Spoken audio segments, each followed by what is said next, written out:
Mesdames et messieurs, bonsoir. C'est toujours avec joie que je vous retrouve chaque vendredi soir pour décrypter l'actualité de la République démocratique du Congo, celle qui a marqué justement toute la semaine dernière. Avec mon invité, on va revenir sur tous les faits qui ont marqué, notamment la sortie d'un nouveau gouvernement, Souminois 2, annoncé depuis presque 2 semaines maintenant par le chef de l'État. Le gouvernement est finalement sorti.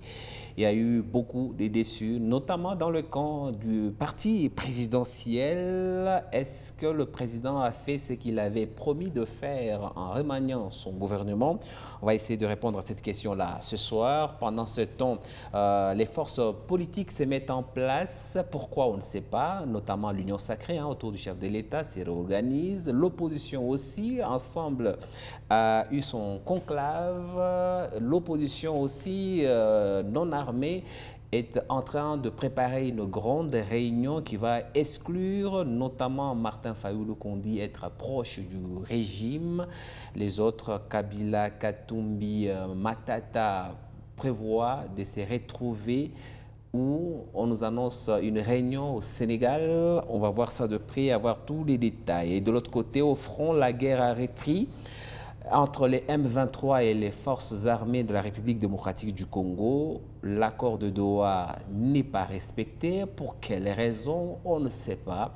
Et de l'autre côté, les États-Unis mettent en pratique leur accord avec le Rwanda. Le Rwanda qui reçoit en même temps aussi le soutien de Doha, l'autre médiateur dans le conflit RDC-Rwanda, Doha plutôt, qui a formé les militaires rwandais, diront cette semaine.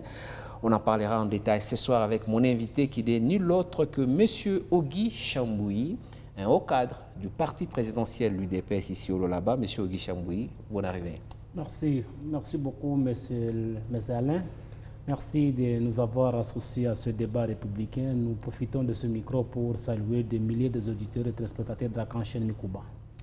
Votre parti, l'UDPS, est-il une malédiction pour ce pays? Une malédiction, c'est trop fort. L'UDPS, c'est une bénédiction pour ce pays. Bénédiction, vous dites? C'est une bénédiction pour ce pays. C'est le parti, avec le 13 parlementaire, qui s'est levé pour dire non à la dictature de Marshal Mobutu, pour dire oui à la démocratisation de la République démocratique du Congo. Si aujourd'hui on parle de la démocratie, on parle des droits de l'homme, on parle des notions de la bonne gouvernance, cela, c'est les efforts de nos 13 parlementaires qui ont fondé l'UDPS à l'époque, l'Union pour la démocratie et le progrès social. Ces compatriotes qui ont bravé la peur, qui ont affronté la dictature féroce du feu Marshal Mobutu. Et aujourd'hui, chacun a contribué. Et aujourd'hui, quand même, la RDC est sous la voie de la démocratisation. Allez-y comprendre que si aujourd'hui, vous-même, les amis de la presse, vous vous exprimez, il y a eu la liberté d'expression, c'est le travail abattu par le 13 parlementaire, le père cofondateur de l'UDPS. Merci beaucoup. La RDC a plusieurs médias depuis très longtemps. On ne va pas dire que tous ces médias ont été créés sous votre régime. Mais j'ai posé la question pour savoir si votre pays, plutôt votre parti, était une malédiction pour ce pays. Je vais essayer de la poser autrement. Si vous était demandé de faire un classement des 10 partis politiques, 10 meilleurs partis politiques congolais, votre parti se situerait à quelle place? Mais c'est le meilleur parti politique. Le premier. Le meilleur parti politique. Alors dites-nous, depuis que l'UDPS a pris la gestion du pays, pourquoi on a l'impression qu'à chaque fois que votre autorité morale, qui est le président de la République, à chaque fois qu'il promet quelque chose, il a du mal à la mettre en pratique? Notez, pas plus tard qu'il y a environ 2 semaines, en plein conseil de ministres, le chef de l'État, président de la République, annonce donc qu'il va revoir la composition de son gouvernement. Il annonce, resserrer ce gouvernement pour réduire la taille du gouvernement, et une décision qui a été saluée d'ailleurs. Il annonçait aussi l'entrée de plusieurs figures de l'opposition. Sauf qu'à l'arrivée, c'était la semaine dernière, le vendredi dernier, le gouvernement sort. On constate que le gouvernement, de 1, il n'est pas resserré parce qu'il n'y a qu'un seul ministre un seul poste de ministre qui a été supprimé.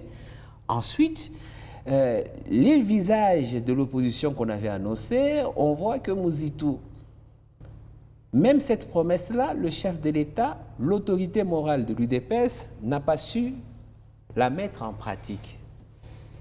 Monsieur Guy Chambouy, que doit-on comprendre du fonctionnement de votre pays et des cadres, plutôt de votre parti et des cadres que vous avez mis à la disposition du pays pour le gérer?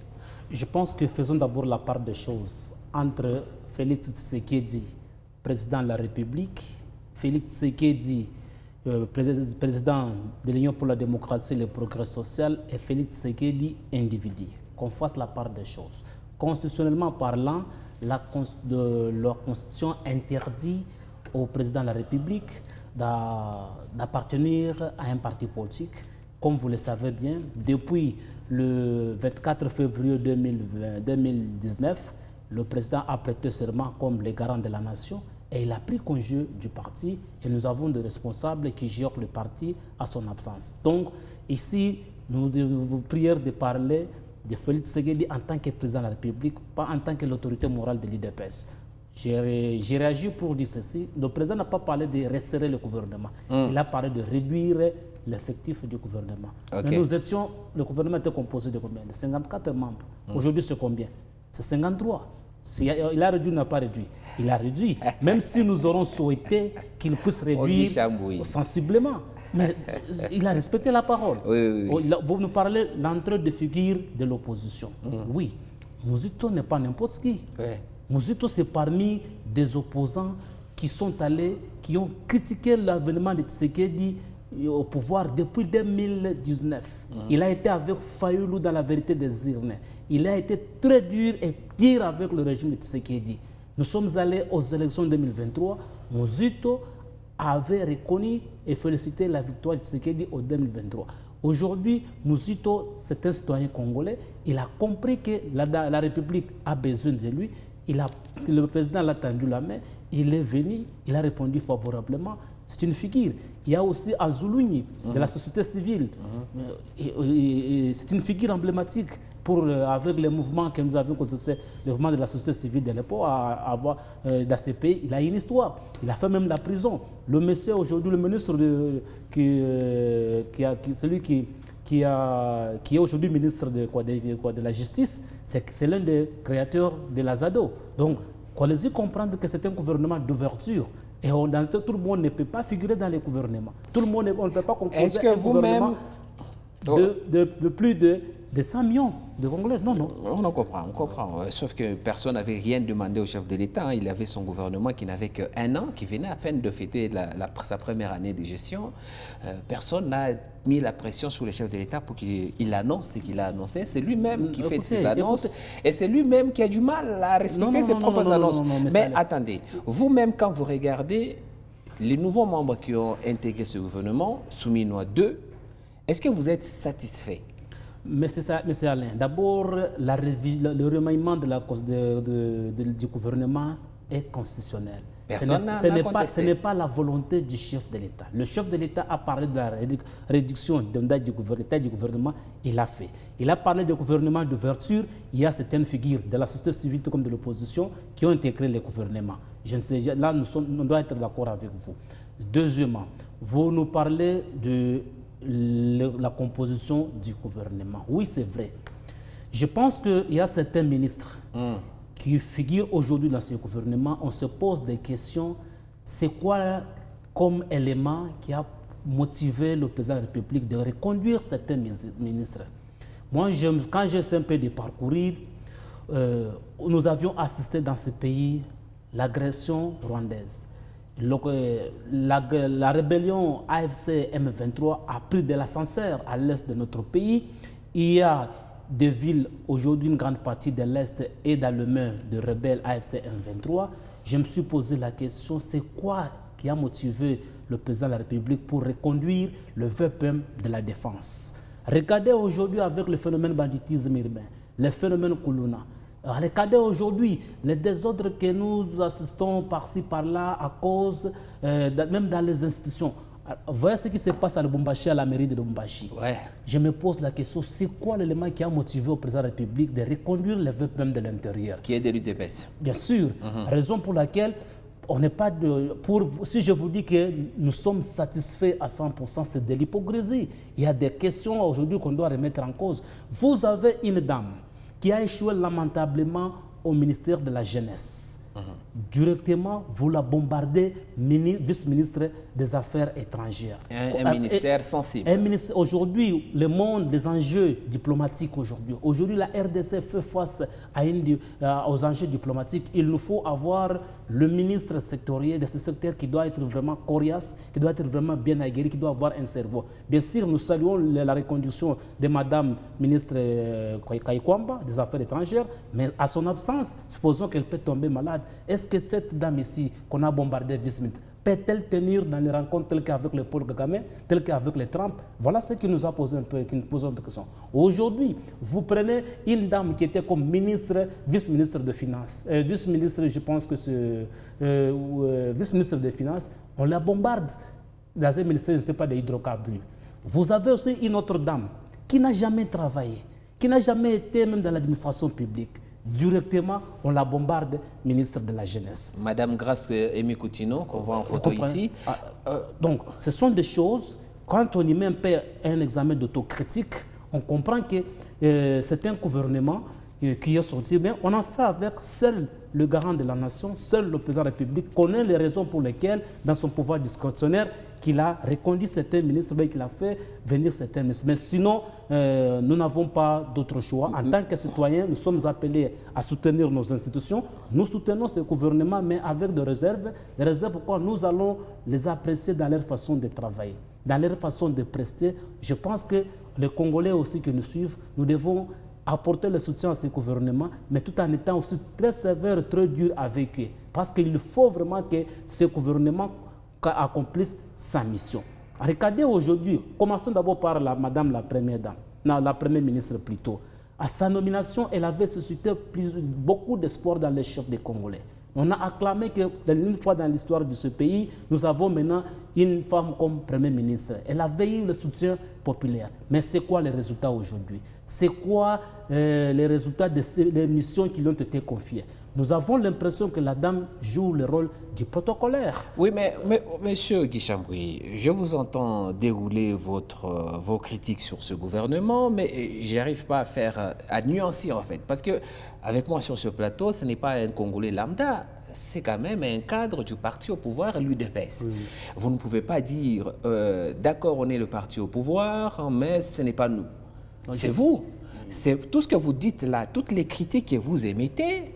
Mais excusez-moi, le chef de l'État, il est de l'UDPS, même si vous essayez de les dédouaner, mais à la genèse, il est le fruit de la formation politique de l'UDPS. Tout ce qu'il est politiquement, il l'a appris à l'UDPS. La première ministre, chef du gouvernement, en tout cas, bon, c'est vrai qu'on l'a découvert qu'il était de l'UDPS quand on l'a nommé première ministre, mais elle est de l'UDPS. Le ministre de l'Intérieur que vous citez, que vous critiquez, il est aussi de l'UDPS. D'où ma première question que je vous ai posée tout à l'heure. Est-ce que l'UDPS, c'est une malédiction pour ce pays? Toutes les critiques que vous émettez ici, c'est les résultats de la gestion directe des membres, des cadres bien formés par votre parti, l'UDPS. Que doit-on comprendre? Est-ce qu'on doit détacher la gestion de la chose publique et la responsabilité du parti politique que vous représentez sur ce plateau? Nous assumons la gestion du pays. Nous assumons les conséquences négatives tout comme positives de notre gestion. Je pense que les gens ont du mal à comprendre l'UDPS. L'UDPS n'est pas à comparer avec l'MPR ou bien le PPRD qui acclamait tout sur leur gestion. L'UDPS, nous, on nous a appris des critiques objectives. C'est-à-dire, là, il faut apprécier, on apprécie, là, il faut critiquer, nous critiquons objectivement pour pousser à ce qui nous gouverne de bien améliorer. Voilà, aujourd'hui, les gens ont du mal de voir que, non, comme ils s'étaient appliqués à la politique de Sakayonsa, à la politique de Mingi Mingi Raïs, on a clamé le tout. Mais nous, et aujourd'hui, il n'y en a pas. Aujourd'hui, ce n'est pas... Il n'y a pas de Fati Béton. Même si les... Bon, regardez la plupart des gens qui sont dans les histoires des Fati, ce sont la transhumance que nous avions connue. Je vous renvoie... Mais ce sont les membres de l'UDPS. Je vous renvoie en Afrique du Sud, ANC de Nelson Mandela. Qu'est-ce qui ont chassé Zuma du pouvoir? Qu'est-ce qui ont refoulé Thabo Mbeki du pouvoir? Ce sont les membres de leur parti politique. Là, ce n'est pas Qu'est-ce qu'on doit l'opposition. comprendre? L'IDPS veut chasser Tshisekedi du pouvoir? Non, ça veut dire quoi? Les partis de masse, c'est mieux de les distinguer avec des partis de cadres, des partis qui naissent au pouvoir. C'est peut-être là justement la difficulté, parce que vous êtes un parti de masse, ce n'est pas un parti de gestion d'État, et aujourd'hui vous avez la gestion du pays. Vos cadres qui sont issus de ce parti de masse ont du mal à gérer la République, d'où toutes les critiques que vous émettez vous-même de l'UDPS. Écoutez, M. Alain, même le président de la République, quand il est venu au pouvoir, il a dit qu'il a besoin de critiques. Il a besoin de critiques objectives, de suggestions, des observations, de remarques dans la gestion du pays. Si aujourd'hui nous avons émis des critiques sur ce gouvernement, c'est parce que d'abord, dès le départ, on sent que certains ministres n'ont pas répondu favorablement par rapport à leurs missions qui ont été confiées dans les gouvernements Somina 1. Ne nous poussez pas à acclamer comme tout citoyen lambda. Nous sommes quand même les citoyens politiques, nous sommes des politiques, nous avons quand même quelques notions sur la gestion de l'État.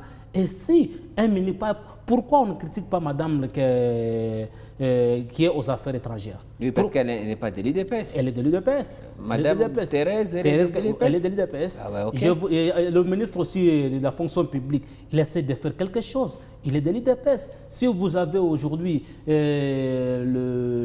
madame qui était à la dame de MLC, qui était du côté de l'environnement, elle a fait quand même des meilleurs. Donc il y a quand même certains ministres qui méritent d'être reconduits, mais il y a certaines figures qui ne méritent pas d'être reconduites. Et vous ne pouvez pas vous ne pouvez pas vraiment nous encourager à acclamer, même là où il ne faut pas acclamer. Non, ça ce n'est pas l'idée. Allons un peu en détail. Ce qu'il nous a appris, nous. D'accord. Vous voyez maintenant de plus près ceux qui ont été nommés. Vous avez parlé de la fille de Coutinho Fernando. Vous disiez tout à l'heure que vous ne comprenez pas pour quelles raisons elle a été nommée, étant donné son parcours professionnel qui est vierge. Est-ce que vous pensez, comme la plupart de personnes, que le chef de l'État nomme des gens selon qu'ils excellent à insulter l'ancien régime? Qui a insulté l'ancien? Pas de tous ces gens là-bas. Non, je parle du cas de Mme Grace Coutinho, qui n'est pas la seule. Quand on voit M. Jean-Pierre Bemba qui a été reconduit, qui n'a même pas été bougé, qui reste à son poste, qui a excellé aussi dans l'insulte, bon, en fait, dans la critique contre Joseph Kabila et dans les accusations.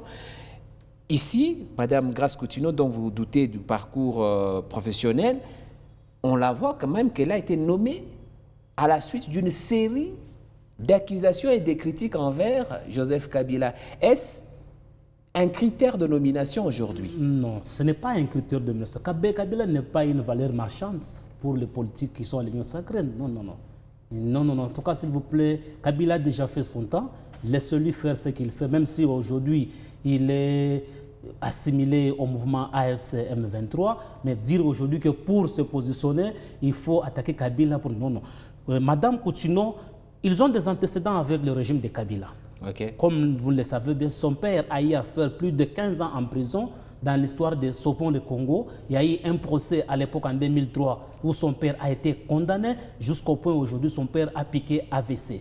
Et comme toute fille amoureuse de son papa, ne pouvait jamais avoir un avis favorable aujourd'hui vis-à-vis de M. Kabila. Vous comprenez? Quand vous parlez Jean-Pierre Bemba, vous connaissez l'histoire entre Jean-Pierre Bemba et Joseph Kabila. On ne peut pas y revenir dessus. Ils ont des antécédents. Et ça, c'est leurs affaires, ça ne concerne pas Tshisekedi. Bemba et Kabila, ils ont géré ce pays pendant la transition 1+4. Tshisekedi n'était pas là, l'IDPS n'était pas là. Donc, le président, c'est dans son pouvoir discret. Ça, Kabila, ce n'est pas un critère pour se vouloir ou bien pour se taper. Sinon, si c'était le cas, tout le monde serait aujourd'hui récompensé quand même. D'accord. Vous êtes... satisfait de la reconduction du ministre des Sports, Didier Boudimbo, au même poste, après ce qu'il a fait, des signatures de contrats des millions de dollars avec des clubs européens, alors que le football congolais s'émeurt. On a du mal à finir le championnat.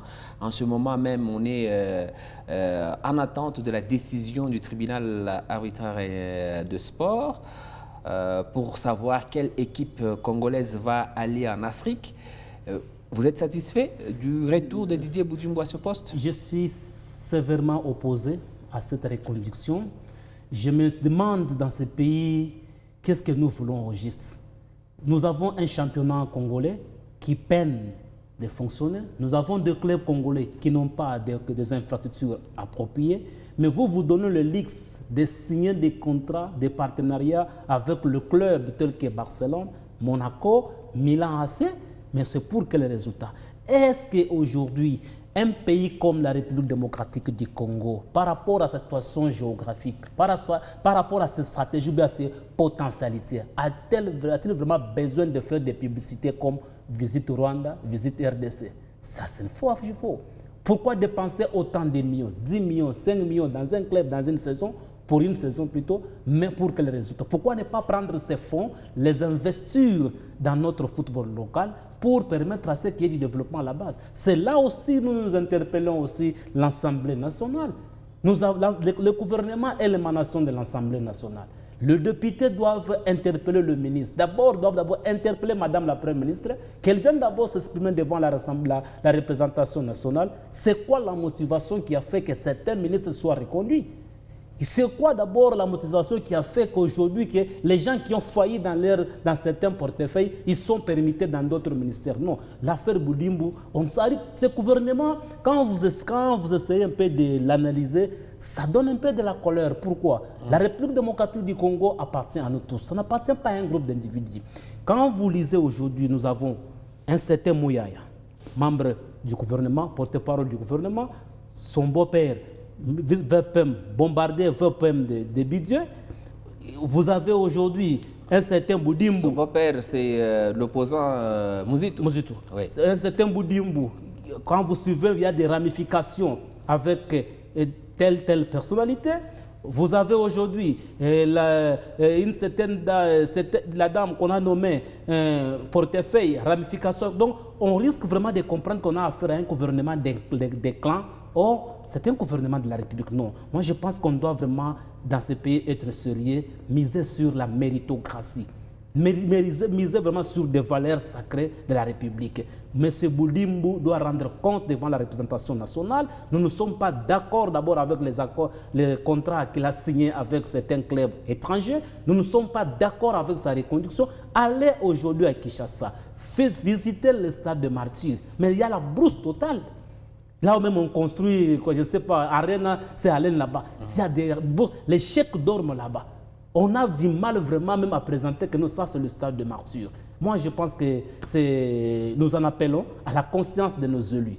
Les élus doivent s'assumer comme tels et ils doivent convoquer Madame la Première ministre, interpeller certains ministres qui viennent se justifier de leurs actes qu'ils ont posés parce qu'on ne peut pas laisser vraiment ces gens ici. Ce que vous dites là, si l'Assemblée exécutait cela, n'allez-vous pas encore insulter Vital Kamerhe comme vous le faites actuellement parce que l'Assemblée a fait chuter l'ancien ministre de la Justice, Constant Moutamba. Aujourd'hui, les membres de l'UDPS vilipendent partout Vital Kamerhe, comme si c'est lui qui a livré Constant Moutamba à la justice. Personne de l'IDPS n'a insulté honorable Vital Kamerhe dans ces cas que vous nous parlez. D'ailleurs, depuis plus d'une année, je pense, il y a une décision qui a été prise par la hiérarchie de notre parti interdisant aux membres de l'IDPS de s'attaquer aux animateurs des institutions, de s'attaquer violemment aux membres de l'Union sacrée. En tout cas, moi, je ne connais pas personne qui a la qualité comme membre de l'UDPS, un officiel de l'UDPS qui s'est attaqué. Donc, ce sont des usurpateurs qu'on voit s'afficher avec vos logos, les brebis galeuses. Les brebis galeuses, vraiment, ne manquent jamais dans toute famille. Un ministre pour lequel vous serez peut-être d'accord de sa nomination, il fait son entrée au ministère de PTN-TIC, José Mpanda Kabangu. Il est nommé ministre de PTN-TIC. Juste après avoir annoncé dans le Kasaï que le chef de l'État, on devrait lui ajouter un autre mandat parce que celui-ci, on l'a volé. Non, écoutez mon frère, nous sommes dans un pays où la liberté d'expression, de pensée, d'opinion est garantie dans notre Constitution, conformément à l'article 21 de notre Constitution. Ouais. Il n'est pas interdit à un citoyen de s'exprimer sur une question. Ce n'est pas n'importe quel citoyen. Écoutez, tous nous sommes égaux. Même le président, nous sommes tous sur le même pied d'égalité. Donc, on n'a pas dit que vous aviez crié aujourd'hui. Les gens ont dit qu'il fallait rencontrer le président de la République. Ibenge et Penge, ils ont rencontré le président de la République. Est-ce que vous les avez vus dans le gouvernement? Non. On va en parler dans un instant. On va parler de l'opposition dans un instant. Mais d'abord, pour celui-là, on a l'impression qu'il a bien flatté. Le président est sensible à ça. Non, écoutez, en tout cas, ce n'est pas ça le critère. Ce n'est pas ça le critère. Est-ce que vous, d'abord de l'UDPS, vous pensez que le chef de l'État, on lui a fait perdre du temps, il faut qu'il récupère ça en plus de ses 2 mandats? Nous sommes respectueux de la Constitution. Le président est élu pour un mandat de 5 ans, renouvelable une seule fois. Et aujourd'hui, nous sommes, constitutionnellement parlant, le président est à son second mandat. Donc, personne n'a les intentions de violer la Constitution. Vous nous confirmez qu'en 2028, quoi qu'il y ait, qu'on soit en guerre ou pas, le président devait partir? Je vous dis, le président de la République est respectueux de la Constitution, nulle part. Même quand nous avions amorcé la campagne de la révision de la Constitution, personne n'a parlé que le président veut modifier la Constitution pour s'éterniser au pouvoir. Ce sont des politiciens à mal de positionnement qui ont fait vraiment de l'intoxication, de la récupération politique. Mais n'empêche, si aujourd'hui nous arrivons en 2028 et les circonstances démontraient noir sur blanc, convainquaient l'opposition, société civile, pour voir que non, les conditions ne sont pas permises d'aller aux élections. Mais nous avons la jurisprudence de 2016. Il y a l'article 60. Le président reste en fonction jusqu'à l'élection de son successeur. Il y a déjà l'arrêt de la Cour constitutionnelle là-dessus. Alors, cela, le ciel ne tombera jamais, mais là, nous ne sommes pas là-bas. Ici, nous sommes d'abord focus sur le second mandat et le reste deviendra après. D'ailleurs, au moment où certaines personnes sont dans une distraction, ils pensent que Tshisekedi va violer la Constitution, mais ils seront surpris, arrivés en 2028, qu'on vous dit que allons aux élections et on fait l'alternance. Donc, nous sommes respectueux de la Constitution. L'UDPS va conserver ses pouvoirs, même après Tshisekedi, nous les conserverons. L'UDPS va conserver le pouvoir, on en parle dans un instant, mais d'abord finissons avec le gouvernement. Eliezer Ntambwe, nommé ministre délégué à la Défense. Bon choix, bon casting? En tout cas, un choix mitigé par rapport aux défis que nous avons aujourd'hui, avec la situation de la guerre dans notre pays. Vous prenez, je ne sais pas, je me suis beaucoup posé des questions. Lui aussi, il y a une voix critique de Kabila. Je vous dis aujourd'hui, on les bombarde à la défense avec l'expertise. Pour nous produire encore la guerre par mer, par air, par terre. En tout cas, c'est un choix qui me pose beaucoup de questions, mais personnellement, on l'aurait vraiment confié un autre portefeuille, mais pas ce ministère-là. Par rapport à l'ordre hiérarchique, je voulais juste qu'on finisse sur ce point-là. Lui, Eliezer, il est ministre délégué, alors que la fille de Coutinho, elle est ministre. Vous pensez que c'est un manque de respect pour Eliezer ou ça va? Non, ça relève vraiment du pouvoir discrétionnaire du chef de l'État. On n'a pas dit que pour servir la République, on doit être seulement bien, confortablement, bien récompensé. Mais sinon, ce que nous pensons est que ces gens qui gèrent la République, ils ont notre destin en main. Nous, la population, on doit cesser d'être complaisante. Qu'on soit de l'opposition, du pouvoir, la société civile, je pense que ces gens doivent rendre compte à la population, que le gouvernement nous dise la vérité. C'est quoi le salaire de Madame la Première ministre? Parce qu'ils nous ont promis la réduction des trains de vie des institutions. Pour qu'on nous dise aujourd'hui, nous avons de sérieux problèmes. Bientôt là, c'est la rentrée scolaire. Qu'on nous dise aujourd'hui, c'est quoi le salaire des membres de ce gouvernement? C'est quoi le salaire des mandataires publics, les émoluments des députés, tout comme des sénateurs? Qu'on dise aux Congolais, c'est quoi, comment est le partage inégal et qu'on compare ce salaire là-bas vis-à-vis au salaire des pauvres enseignants, pauvres professeurs, pauvres magistrats, pauvres infirmiers, les soldes des militaires qui sont au front, les soldes des policiers, parce que nous sommes en train d'assister à une inégalité sociale qui ne dit pas son nom.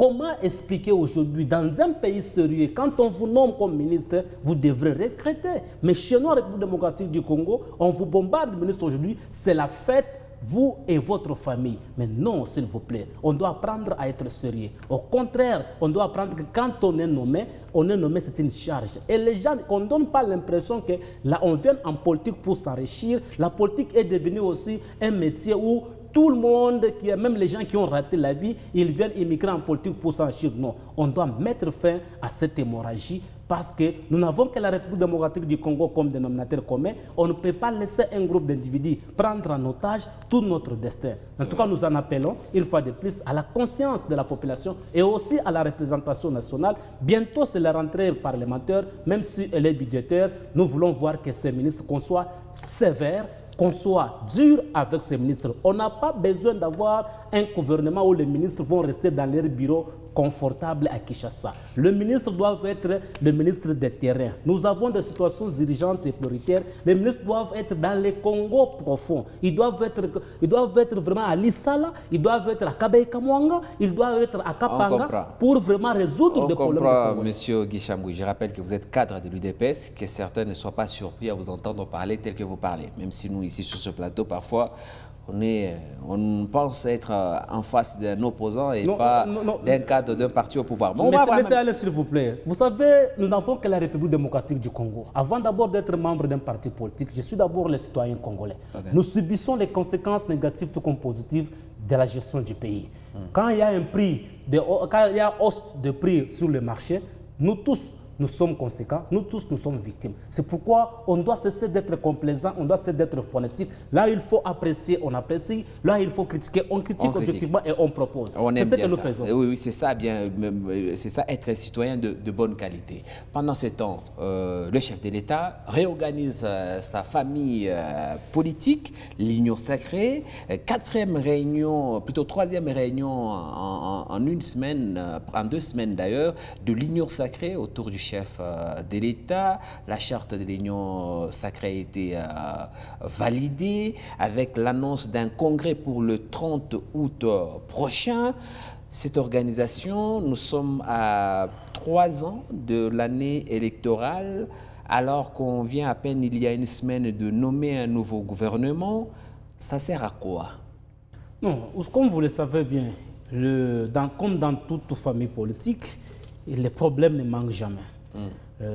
Il a plu à l'autorité de référence, l'initiateur de cette famille politique Union sacrée, de prendre les choses à main pour essayer un peu de réorganiser cette famille politique. Parce que si nous nous sommes mal organisés, d'abord dans notre famille politique, cela aura aussi des conséquences même sur la gestion du pays. Donc le président a voulu qu'on puisse un peu retoucher la charte de l'Union sacrée, ce qui a été fait et a été amendé, et on annonce la tenue de ces congrès de l'Union sacrée. C'est toujours dans la perspective de nous sommes politiques, un homme s'est anticipé, nous sommes en train d'anticiper, nous sommes en train de préparer l'élection 2028, même si certains sont en distraction, comme ce fut avec 2023, parce que l'opposition n'était pas préparée pour aller aux élections. Voilà, aujourd'hui, nous leur rappelons qu'il faut qu'ils s'organisent, il faut qu'ils se préparent aux élections. Il n'y aura pas les glissements, il n'y aura pas de violation de la Constitution. Nous allons organiser les élections et nous aurons les élections. Est-ce que le congrès du 30 août va choisir un dauphin Tshisekedi? À quoi il va servir ce congrès? Le Congo, ce n'est pas ça l'ordre du jour. Oui. C'est juste la réorganisation, la restructuration de l'Union sacrée. Mais l'Union sacrée, ça venait à peine d'être restructuré avec l'élargissement de membres du Présidium. À peine il y a 1 an. Non, ça a été il y a eu des contestations. Il y a eu des contestations à l'interne, raison pour laquelle vous voyez c'est la multiplication de ces 2 derniers jours ici des réunions de l'Union sacrée. 3 réunions en 2 semaines. Oui, et le président est tenté vraiment de prendre les choses à main pour essayer un peu de réorganiser cette famille Union sacrée qui doit nous amener vraiment à une victoire écrasante en 2028. Et cette Union sacrée devra choisir un candidat président de la République venant de l'UDPS. En tout cas, ce n'est pas le moment. Mais c'est vous qui disiez que c'est l'UDPS qui va conserver le pouvoir. Mais selon nous, c'est là d'abord, selon nous, nous pensons que nous avons lutté dans ce pays plus de 37 ans. Il faut bouffer aussi 37 ans. Ce n'est pas dire que, c'est-à-dire nous avions un projet de société à offrir aux Congolais. Que vous avez du mal à mettre en place. Non, s'il vous plaît. Les changements, c'est un processus. Nous avons hérité un système de plus de décennies, de 60 ans de décennies. Ce n'est pas dans un premier mandat, des mandats qu'on doit apporter des solutions à tous les problèmes. Oui, en attendant, vous payez Barça d'abord. Non, écoutez, nous venons d'en parler. Sinon, nous ne sommes pas là pour les choix des dauphins. Au moment opportun, vous aurez vraiment notre position sur cette question. On a compris. justement, en fait, j'ai révélé ça parce que vous-même, vous nous avez dit ici qu'après Tshisekedi, il y aura un membre de l'UDPS. En tout cas, nous le souhaitons, c'est notre souhait. C'est votre souhait et c'est légitime pour un parti politique. Vous parliez tout à l'heure au début de cette émission de la séparation de rôle que M. Tshisekedi joue. Il est à la fois président de la République, il est à la fois citoyen Tshisekedi et ancien autorité morale de l'UDPS. Mais maintenant, là, ce qu'on vient de dire ici sur les activités de l'Union Sacrée, qui est un regroupement politique, ça a été publié par les comptes officiels de la présidence de la République. D'ailleurs, quand vous regardez les photos, c'est estampillé avec les logos officiels de l'institution présidence de la République. Est-ce qu'il ne devrait pas y avoir séparation entre l'État et les faits privés qu'est l'Union Sacrée? Je suis d'accord avec vous. Et j'aimerais que le responsable de la presse présidentielle soit interpellé, parce que cette activité, c'est une activité d'un fait privé qui est Union Sacrée. Et ce n'est pas la première fois. Toutes les réunions, si vous remarquez bien, toutes les réunions que le président a tenues ce dernier temps ici avec l'Union Sacrée, on publie ça sur les comptes officiels de la présidence de la République. Et j'aimerais à ce que le directeur du cabinet, comme celui qui est le patron du cabinet du président de la République, qu'il puisse vraiment interpeller la responsable, madame responsable de la presse présidentielle, pour que c'est pareille chose qui n'arrive pas. Parce qu'il ne faut pas qu'on donne l'impression que nous sommes dans un parti-État ou bien nous sommes dans une dictature. Non, non, nous sommes sur la voie de la démocratisation. Nous sommes bien la République démocratique du Congo. Pareille chose, on doit les différencier avec les activités ayant trait avec la fonction président de la République. Très bien, on a noté. On espère qu'on va constater un changement au niveau de ceux qui gèrent les comptes officiels de la présidence de la République, qui n'est pas à confondre avec la vie hors présidence de la République du président, de M. Félix Tshisekedi. Pendant ce temps, l'opposition ne dort pas, malgré ce que vous nous disiez tout à l'heure. Moïse Katumbi a fini son conclave avec les cadres de son parti ensemble.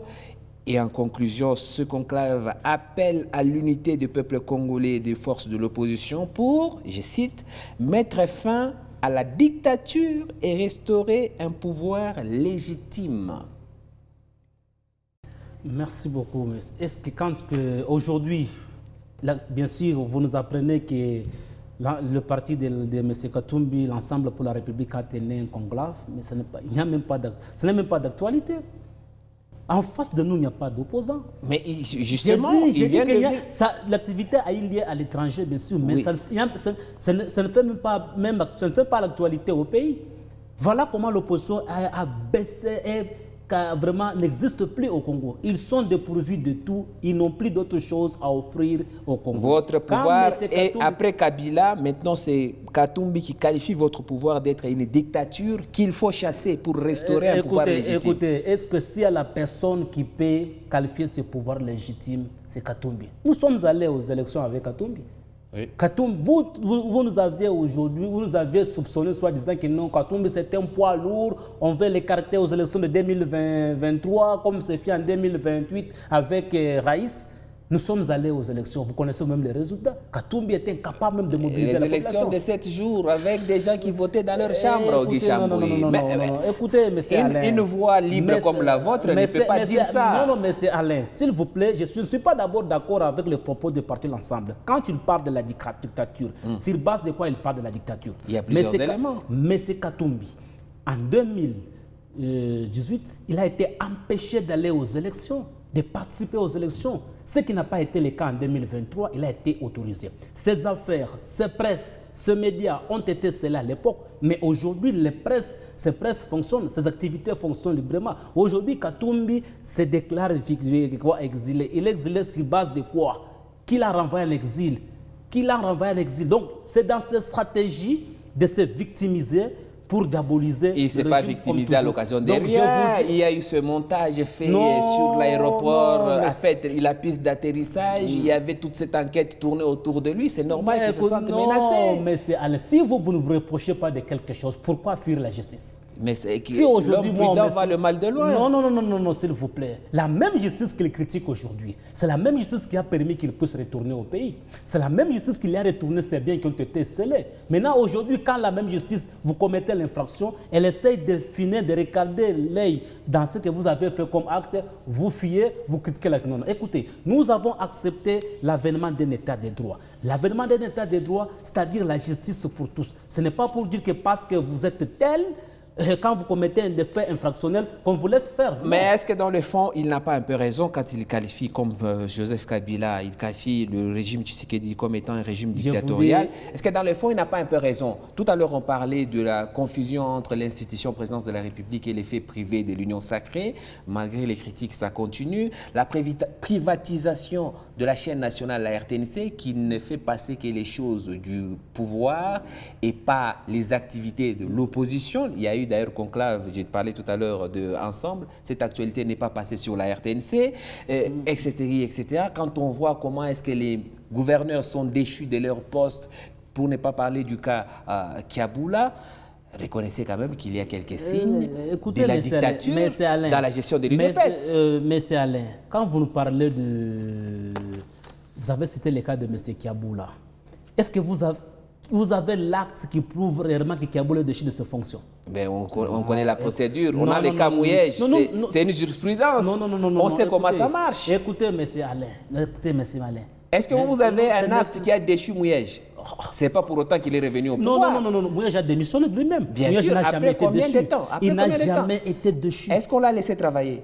Écoutez, est-ce que ce qui arrive à Kiaboula, ce n'est pas la même procédure que ce qu'on a fait à Mouyej? Écoutez, s'il vous plaît. Mouyej a été convoqué à Kinshasa. Oui, comme Kiaboula. Comme Kiaboula, bien sûr. Mais pendant ce séjour, il est tombé malade. Ah bon? Pendant qu'il est tombé malade, il y a eu l'Assemblée provinciale s'est levée pour le mettre en accusation.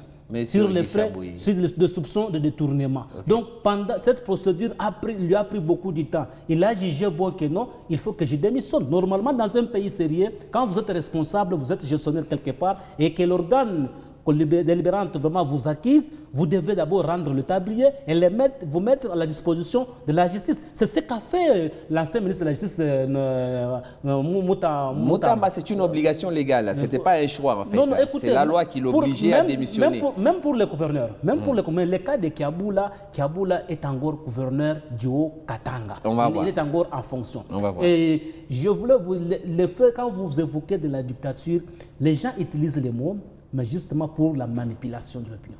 Juste parce qu'on veut saluer un régime. Non, s'il vous plaît. En face de nous, il n'y a pas les opposants.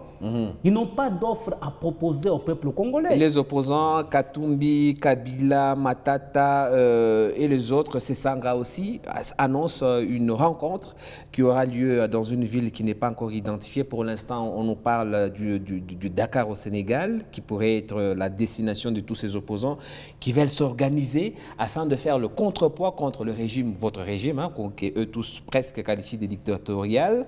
N'est-ce pas là quelque chose qui doit faire peur à Tshisekedi et tout son camp?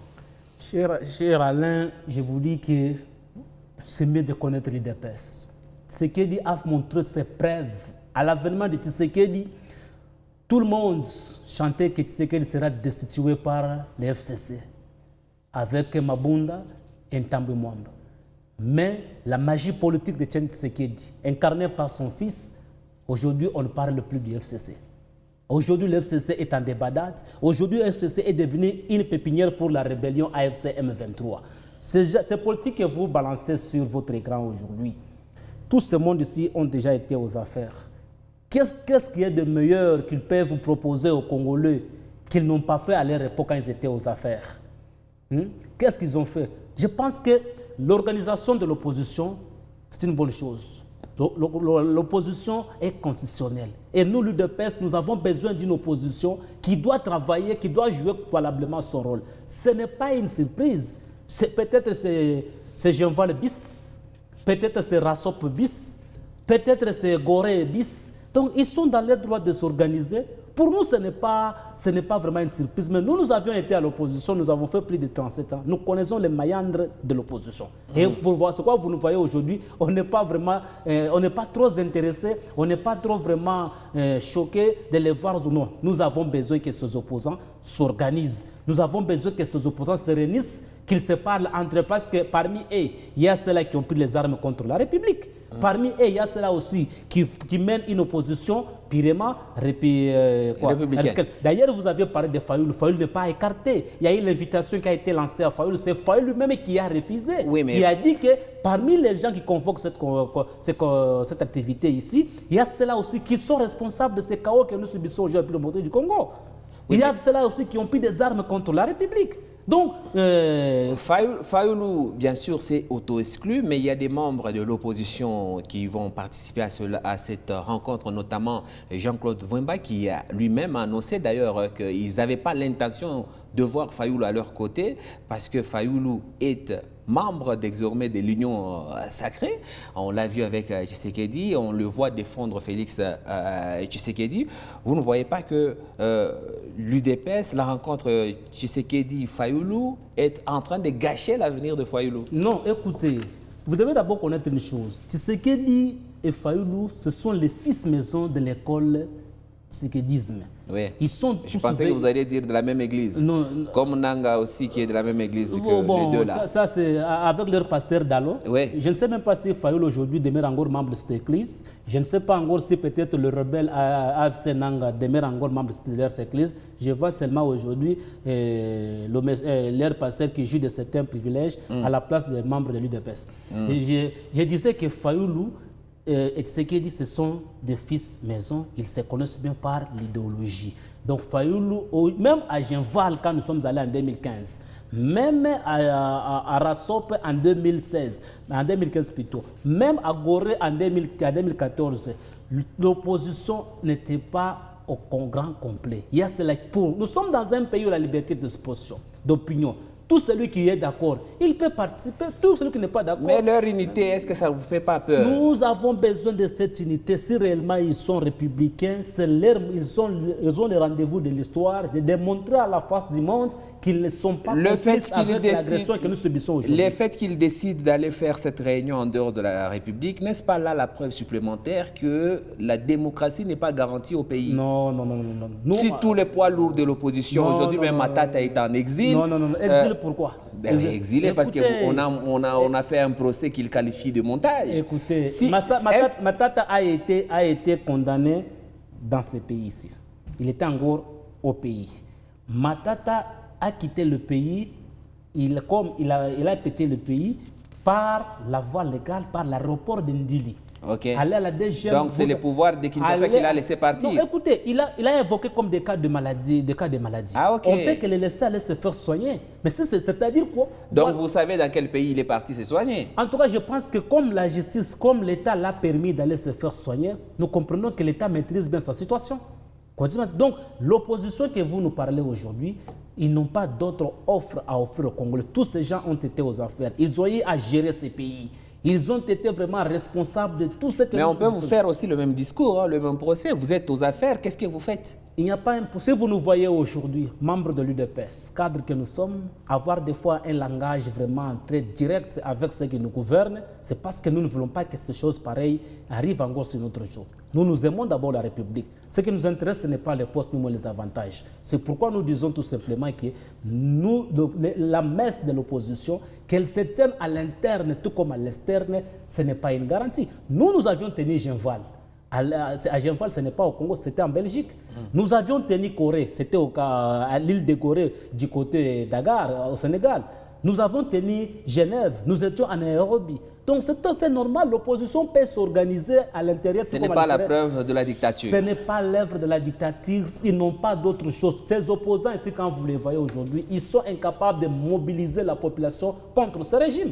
Depuis que Tshisekedi est au pouvoir, citez-moi une manifestation où l'opposition a mobilisé la population pour dire non à tout ce qu'ils qualifient par rapport à la soi-disant mais gestion des très bien. C'est faux. On a compris. Ils n'ont pas d'autre argument à faire. Ce sont des aigris, ce sont des frustrés. Mais ce sont des opposants, ils sont plutôt dans leur rang. Ah oui, qu'ils s'organisent, hein. C'est pourquoi nous avons besoin d'eux. Ce sont des citoyens congolais, ils ont droit vraiment au chapitre. Ogi Chamboui, parlons un peu du Lualaba en quelques minutes avant de parler du cas de Constant Mutamba pour lequel la justice a requis 10 ans, le ministère public a requis 10 ans de travaux forcés. Le Lualaba, depuis une semaine, on a entamé un processus de recouvrement forcé de vignettes, contrôle technique et autres taxes aux automobilistes. De la manière que les choses sont faites, on recouvre les taxes de 2021 à 2025. Vous de l'UDPS, est-ce que vous êtes d'accord avec la manière que les choses se font? Je pense que l'État vit de ses moyens. Il faut donner à l'État ses moyens de faire sa politique. L'État vit de taxes, des impôts, des quittances et consorts. Aujourd'hui, nous sommes à Colosie, nous assistons à un recouvrement forcé des taxes de la vignette, de stationnement et contrôle technique. Papa, c'est légal. C'est légal. Les citoyens congolais doivent apprendre à payer les taxes et les impôts pour leur nation. Nous sommes en train de décrire l'État l'État doit nous construire, l'État doit améliorer les conditions de vie, l'État doit nous sécuriser. Mais les moyens viendront d'où si nous ne payons pas les taxes? Les moyens viendront d'où? Donc c'est un devoir républicain de tout un citoyen. Aujourd'hui, quand vous parlez de 2021 jusqu'à 2025 aujourd'hui, il y a ce qu'on appelle de la pénalité. Si vous n'avez pas payé en 2021, en 2022, 2023, 2024, je vous dis que vous allez quoi? Vous êtes obligé. Mais si vous n'avez... Moi j'ai payé que cette année ici, mais j'avais déjà payé les années antécédentes. Ça, donc, ce n'est pas un problème. On comprend. En tant que citoyen, on a des devoirs envers l'État, parce que l'État ne peut vivre que des taxes et des impôts que nous payons. Les entreprises le font, les citoyens doivent le faire aussi. Mais il ne faut pas oublier que l'État aussi a des devoirs envers ses citoyens. Effectivement, c'est vice-versa. Pourquoi est-ce qu'on a l'impression que quand l'État doit imposer aux citoyens de récupérer ce que les citoyens lui doivent, il les fait de manière catégorique? Avec force, on ferme les routes. De 5h à 18h, personne ne circule, tout le monde paye. Mais quand les citoyens demandent aussi à l'État de faire son devoir, notamment l'eau, l'électricité, les routes, qui doivent être le produit de ce qu'on récolte comme taxes et impôts, l'État vient nous expliquer des choses du genre, nous sommes en période de guerre, il faut comprendre, on ne peut pas construire Rome en un jour. Est-ce que vous oubliez que les citoyens à qui vous imposez de payer ici et maintenant une compilation des taxes de près de 5 ans, elle aussi, elle pourrait vous dire que moi, j'ai été cambriolé, j'ai été malade, j'ai été victime d'inondations.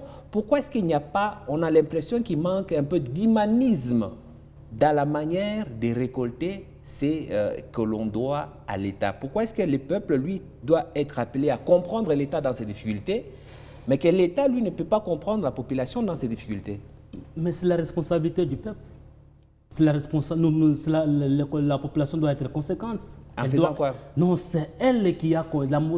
Quand vous confiez la gestion de votre destin, la gestion de la République dans le main de personnes qui qui ne sont pas à la hauteur, voilà les conséquences. Parce que les gens, aujourd'hui, nous partons aux élections. Qu'est-ce que les gens votent? Les gens ne votent pas les projets de société. Ils votent les polos, ils votent l'argent, ils votent la tribu, ils votent le parti politique. Par conséquent, quand la personne est bombardée de pitié quelque part, il ne peut d'abord que penser à sa survie, il ne peut que penser à son confort, à sa vie. Je pense que la population aujourd'hui, elle paye elle-même le fruit. Et d'ailleurs, les gens aujourd'hui nous interpellons aussi. C'est là les gestionnaires de ces taxes, c'est là qui recouvrent ces taxes. À la fin de cette opération, qu'ils disent aux Congolais combien l'État a généré comme recette dans les trésors publics.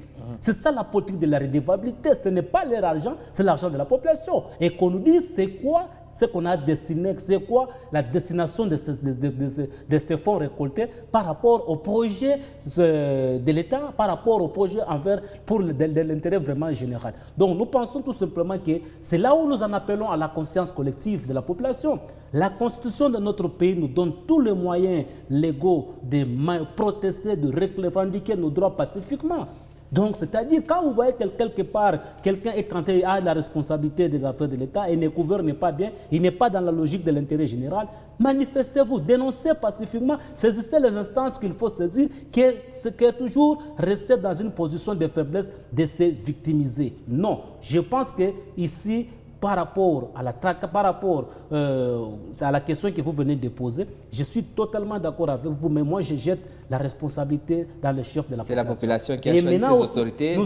Nous interpellons aussi ces autorités qui récoltent ces taxes, qu'ils nous disent à la fin de cette opération le montant de ces fonds récoltés ici pour qu'il y ait de la transparence. On ne veut plus voir vraiment que ces gens vraiment viennent aux affaires uniquement pour s'enrichir. Là, non.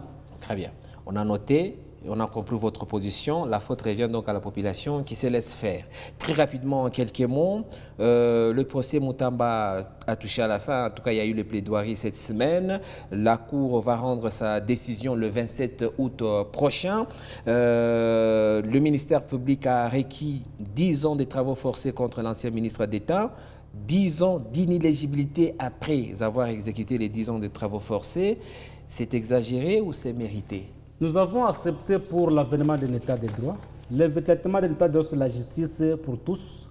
Aujourd'hui, l'ancien ministre de la Justice fait face à la justice, celle qui a été qualifiée sélective, une justice qui traquait que les compatriotes d'un certain espace linguistique, les Baswahili. Aujourd'hui, Moutamba est de l'espace Kassai, il fait face à la justice. Et nous encourageons à la même justice d'aller sur cet élan. Si Moutamba réellement est reconnu coupable, qu'il soit sanctionné sévèrement. S'il n'est pas reconnu coupable, qu'il soit lavé de tout ce soupçon. Mais nous encourageons la même justice.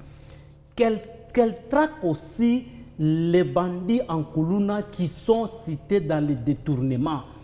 Il y a beaucoup de soupçons sur le détournement. On n'a pas besoin d'une justice sélective. La même justice qui traque aujourd'hui le rebelle AFC M23, qui traque Joseph Kabila, la même justice qui traque aujourd'hui tous les complices avec le mouvement rebelle qui ont pris les armes contre la République, doit avoir aussi le courage de regarder aussi dans l'entourage du chef de l'État, dans l'union sacrée, dans les chefs de ceux-là qui ont aussi les affaires de l'État dans leurs mains. Tout celui qui est coupable, qu'il puisse vraiment rendre compte à la justice. Nous ne voulons pas seulement une justice qui condamne les autres, mais qui sanctifie les uns. Non, s'il vous plaît, nous, bien sûr, c'est une affaire qui est encore au niveau de la justice. On se réserve de tous les commentaires, on laisse la justice faire son travail, mais nous encourageons la justice d'être l'église au milieu du village, traquer tous les Congolais, toutes tendances confondues, opposition, majorité, société civile. En un mot aussi, on a compris, en un mot très rapidement, le membre du Congrès américain, une cinquantaine, s'opposent, en tout cas ont émis des réserves sur les deals RDC-USA. Vous êtes déçus ou c'est leur affaire interne? Je pense que c'est des rumeurs. Ce ne sont pas des rumeurs, c'est un document officiel. S'il vous plaît, moi je n'ai pas vu ce document-là officiel. Ah ben, c'est le réseau, c'est de la manipulation. Okay. Toujours dans les chefs de nos amis de l'opposition. Okay. À la sortie de notre gouvernement, ils ont manipulé le pion pour dire que l'IDPS est mécontente de la sortie du gouvernement. La même opposition, pour confronter le président face à la base. La même opposition sort d'une mauvaise information de l'ensemble du Congrès américain. Moi je confirme que ce n'est pas la vraie information. Ce n'est pas la vraie information. Les sources crédibles n'ont pas annoncé ça. Merci beaucoup, monsieur Guy Chambouy. Je rappelle que vous êtes cadre de l'UDPS. Merci d'avoir accepté notre invitation. C'est l'UDPS qui vous remercie et nous serons encore disponibles prochainement pour venir échanger sur des questions de la République. Merci aussi à vous pour votre fidélité. Politico est en rediffusion tout ce week-end, est disponible sur tous nos réseaux sociaux, mais également sur l'application MyCanal du groupe Canal+. Moi, je fixe rendez-vous vendredi prochain, Dieu voulant. Merci pour votre fidélité.